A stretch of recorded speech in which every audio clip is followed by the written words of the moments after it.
Naam, karibu sana msikilizaji wetu. Hii ni Mac Media, mahala pekee ambako unaweza kupata taarifa mbalimbali zinazohusu michezo na burudani. Naam, na kama hujasubscribe, huu ndo muda wako wa kufanya hivyo ili taarifa zote zinazotoka hapa Mac Media zisije zikakupita, kwa kuwa tunatoa taarifa zile zenye uhakika na zile zinazokubarisha taarifa mbalimbali za michezo na burudani.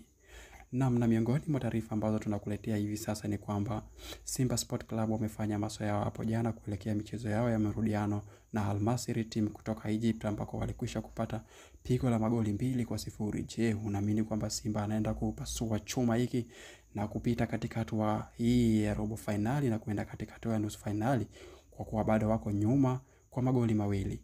Je, unaamini kwamba Simba anaenda kufanya maajabu yake yale aliyozoea kufanya katika hatua hii aliyofikia?